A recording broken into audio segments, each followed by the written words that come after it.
Time to face a shitty door with nothing scary. Those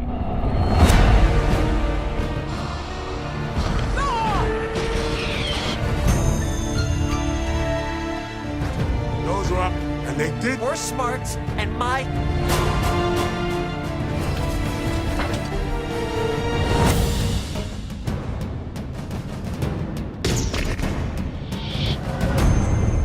He told me enough.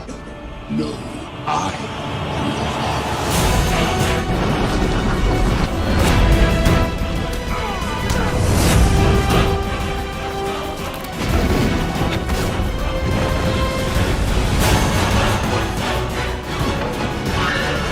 Here's Chuck.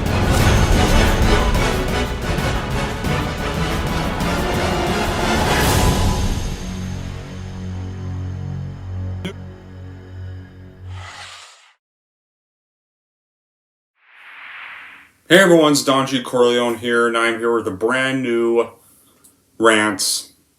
And this rant's going to be for a new release that also came out last month at the beginning of July, a week before the strike. And this is going to be for a horror sequel, an unneeded horror sequel, that I, too, was not excited for, and was not surprised at the results of. And that is going to be for none other than Insidious, The Red Door, or Insidious Chapter 5, or the one where the Lamberts return. And this time directed by Patrick Wilson, and no sign of James Wan or Leigh Whannell. Yeah. So what's the plot of this movie? Well, the Lamberts must go deeper into the further than ever before to put their demons to rest once and for all. And how was this made? Well, following the release and the box office success of Insidious: The Last Key, a sequel entered development. Producer Jason Blum had expressed interest in a crossover film with Sinister, and in October 2020, it was announced that a direct sequel to Insidious and Insidious Chapter 2 was in development, with Patrick Wilson serving as director in his directional debut from a screenplay written by Scott Teems based on a story by Leigh Whannell. Wilson and Ty Simpkins were set to reprise their roles from the first two films. So, and when it came to filming, it was around February 2022 when Wilson confirmed that location scouting had begun, with filming set to begin in spring of next year. Pencil photography commenced in August 2022, with Peter Degger, Jarkos McClendon, Sinclair Daniel, and Hind Abbas joining the cast, and then Rose Byrne confirmed to also be returning. In February 2023, Andrew Astor was confirmed to reprise his role as Foster Lambert. In April 2023, Lynn Shea confirmed to reprise her role as Elise Rayner again, and filming took place in Morris County, New Jersey, including Morristown, Chatham, Florham Park, and at Drew University and other locations in Madison. Then on August 22, 2022, Wilson revealed that filming had wrapped. Yep. So after the film was shot and marketed, Insidious: The Red Door was released theatrically into theaters in the United States by Sony Pictures on July 7th, 2023. The film, like the usual other previous Insidious films, has received mixed reviews from critics, but has still been a commercial success, and grossed $174 million worldwide and became the highest grossing film of the series. As for my reaction, yeah, I was not excited for this movie, because we did not need this movie. The Lambert story already ended perfectly fine with Chapter 2, and also, the previous film, The Last Key, was garbage. So why would I be excited for this? Oh, because, hey, we need a Darth Maul lookalike, we need the Red Demon back again, that's why we need it again. Why? That scene in Chapter 2 is barely even a sequel setup. And if it was, it should have been about that family that we never saw again at the ending of Chapter 2. But no, we never see them in this movie. It did not matter. No. So what was even the point of the scene if they're not even in this? And then I saw the movie last week. Yeah, guess what, guys? Of course it fucking sucked. Not viciously sucked. Just lame sucked. Just lame piece of shit. And not even scary at all. Insidious 5, The Red Door, This was more of a drama than a horror movie, and what little fear that it boasts of is brought about mostly because of the lazy jump scares they recreate from the first two movies. And those scenes are just you being jolted by an explosion of noise. The movie is so slow to get off the ground, and when it does, it crashes back down. This movie had little to no development in the story or the characters, and don't get me started on the awful party scene. And I found the new character Chris annoying. This character named Chris, which is like Dalton's friend, new friend who's this irritating girl and stuff. Yeah, and today where the hell were Specs and Tucker? They're not even in this movie.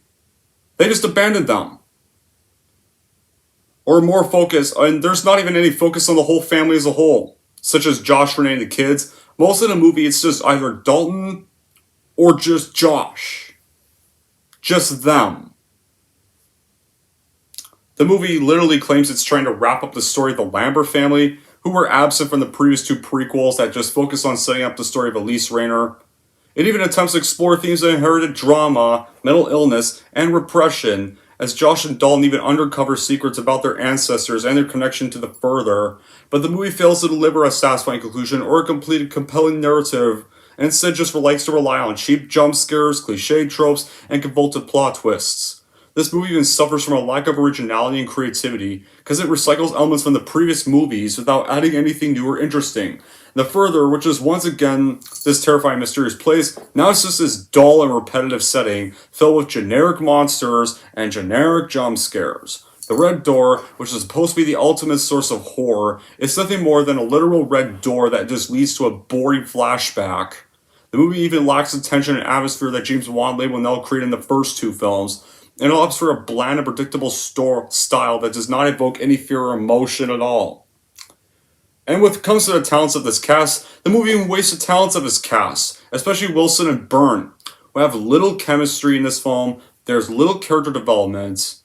And Patrick Wilson, who literally makes his directional debut with this film, doesn't even show much flair or vision behind the camera, and doesn't really give a convincing performance as Josh. Unlike in the first two movies, Byrne, who was a strong sympathetic protagonist in the first two movies, she's now a minor role with barely any screen time or dialogue, and Simpkins, who plays Dalton, is underused and underwritten, as his character arc is rushing and unconvincing, and the only bright spot in the cast is Lynn Shane, one scene reprises the roles at least in a cameo appearance that provides some humor and warmth. It appears like this was just supposed to be Dalton's story and about him dealing with the further, but once Patrick Wilson signed on to direct, they kind of make it more about this father and son drama element. What I loved about the original two Insidious movies is that it merely gave glimpses of the creatures, which allowed the imagination to do the work and make the whole experience scarier. This time, though, they're shown for quite extended periods, making it easy to see the ridiculous appearance, which ultimately just spoil the terror experience. In fact, some of their cameos were just really dumb scenes and corny scenes, like they're just trying to rip off Evil Dead now. And, the thing is, though, somehow, there's people that shit on Chapter 2, they think that's the worst Insidious movie. Some do, even.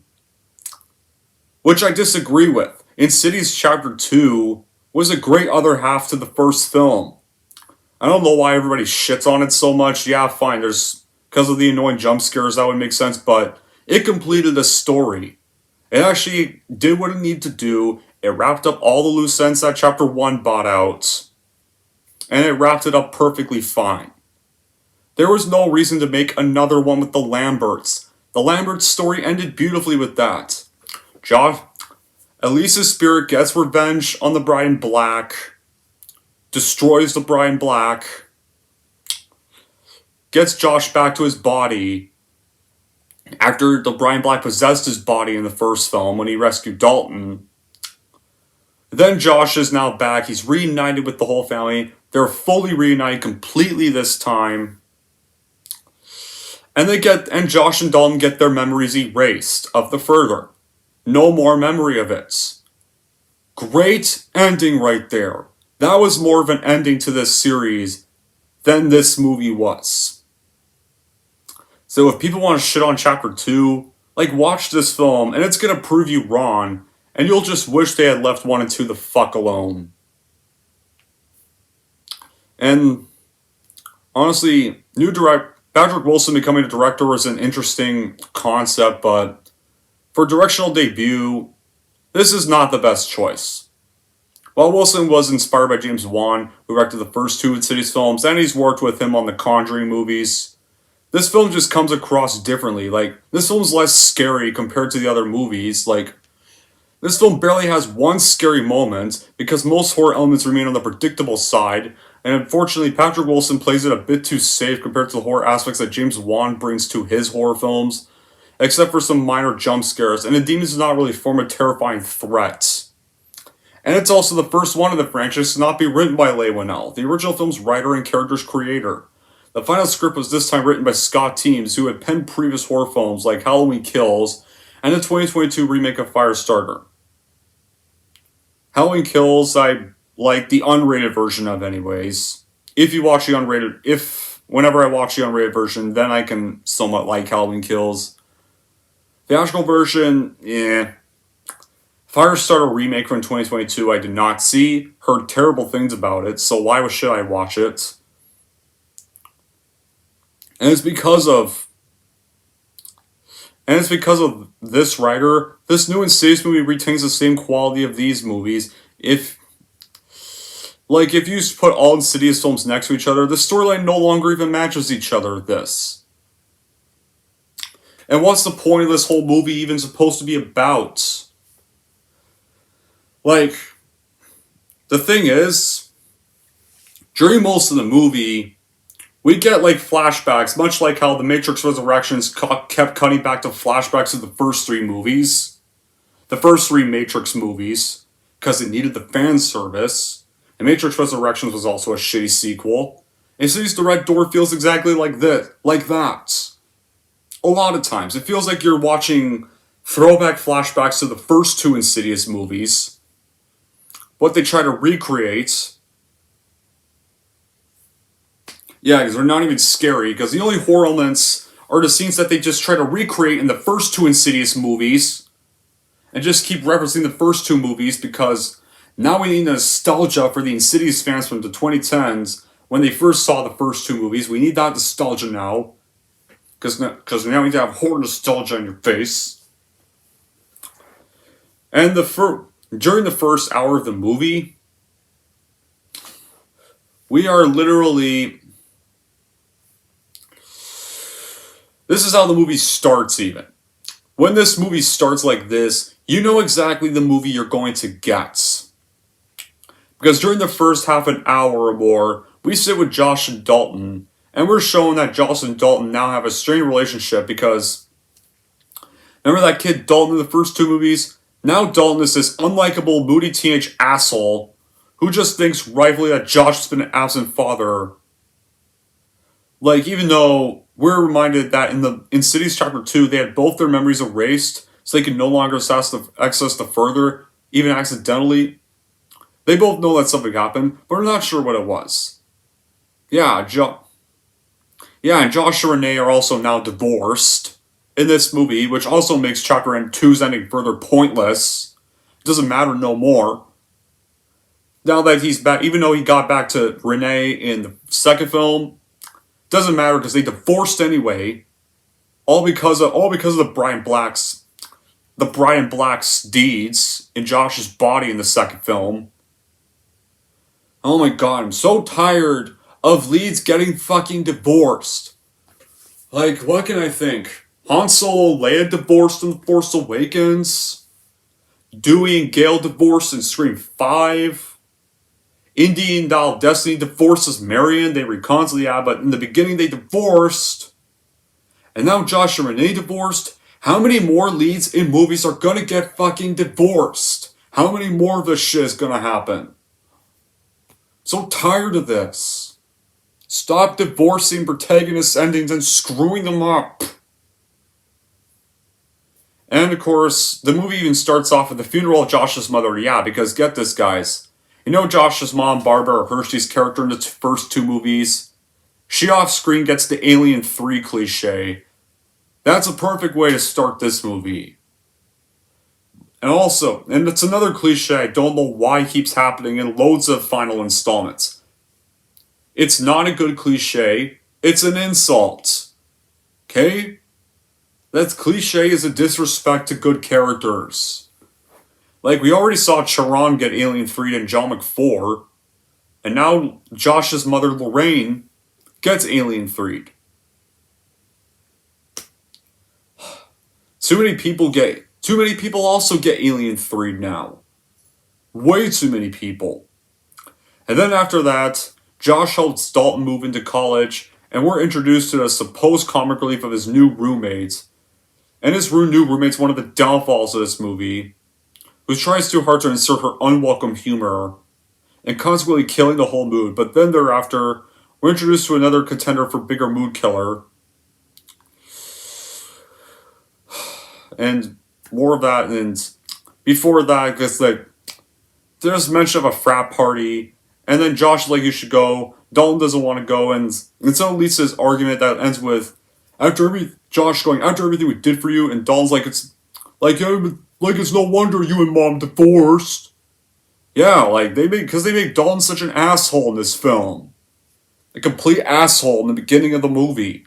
Already despise this dude. This is not the kid from the first two movies. I get he's all grown up, but now he's just an absolute piece of crap. Like, wow. Even though this is the dad who saved your ass in the first film, got possessed, and then you saved him in the second film, and now they just hate one another. They even just look miserable near one another in both their scenes. And after that stupid stuff that already makes me despise the film, we're introduced to another contender for biggest mood killer. It's this leader, which is at the frat party. We have this leader of a frat house who literally walks around nearly butt-ass naked and literally wearing an adult diaper and sprouts crapola similar to that of the adults in The Bad Neighbors, such as that Zac Efron Seth Rogen comedy. And the whole time Dalton and his roommate are in that house, like, it literally feels like you're watching Neighbors. It literally feels like you're watching that. Are we watching a horror movie, or are we just watching a badly written stoner comedy? Like, oh my god, and like, seriously. Yeah, and then there's even unfunny humor. Forget what he says, but but the leader makes this unfunny sex joke when he encounters Josh and the girl roommates, unfunny stereotypical roommates stuff. And we also get a scene of Dalton's class, which is an art class, and like the teacher disses this one student's drawing, and the student's like, I worked my ass off on this, and the teacher's like, congrats, you just quit school. And the prick kid leaves. Like, this doesn't feel like a horror movie. I thought this was a horror franchise. Like, I barely mentioned any horror in this, because there's not even any scares, because there's barely anything scary in this movie. It feels more like a drama. A nihilistic drama. Insidious 5 is just almost all bark and no bite. It spends a lot of time just building up something that never arrives, and Josh and Dalton just slowly regain their ability to astral project, and we see very little of anything in the way of scary apparitions or, God forbid, the lipstick demon. Yeah, they think the lipstick demon's back. He's barely even back at all in this movie. And Dalton sees a kid who died at the frat house, and of course we have to rip off the Evil Dead shit, because this kid pukes on Dalton's face. That's real scary, yeah. We'll just have this dead kid vomit on Dalton's freaking face.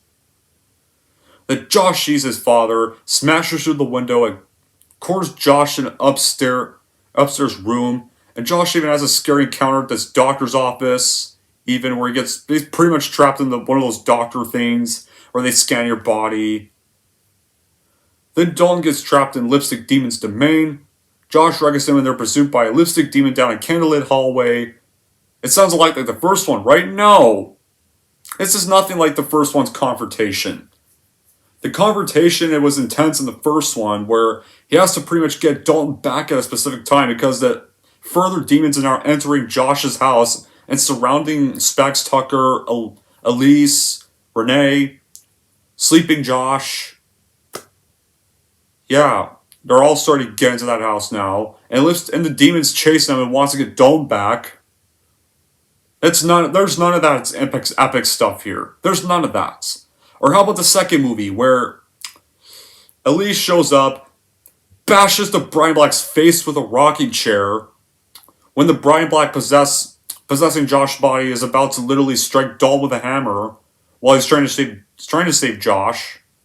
Elise bashes the Brian Black's head with a hammer and gets that spirit out of Josh's body. In the further, right there. There's none of that here. All the epic stuff is gone. Just thrown out the window like trash. It just has a sissy whimper of Josh meat shielding the red door closed and retreated to a fake lipstick demon arm breaking through and just gets swatted away, smacked away like it's just a fly or a wasp or a bug. As if it's nothing. Yeah, the finale feels so lazy. I don't know how this is even a final installment. There's nothing epic, there's nothing chilling, there's no anticipation for something eager to happen. It just feels lazy, rushed, bored. We're done. That's like that, just a few quick seconds. Nope. The lipstick demon's not even there. All we're getting for scares is literally just throwbacks and flashbacks to the first two Insidious movies. Because of the nostalgia for the fans. For the final installment needs to have the nostalgia in there. From nearly 10 or 12 years ago. The first... Yeah, seriously. Insidious should have only been 3 movies. 1, 2, and 3. The first one was one of the first horror movies I saw. Insidious Chapter 2, I liked that. That was the first horror movie I saw in the theater opening night. People cheered at that movie. They liked it. They thought it was scary times. They liked it. That was a good finale. Chapter 3, okay. Nice prequel to see how Elise, Specs, and Tucker formed.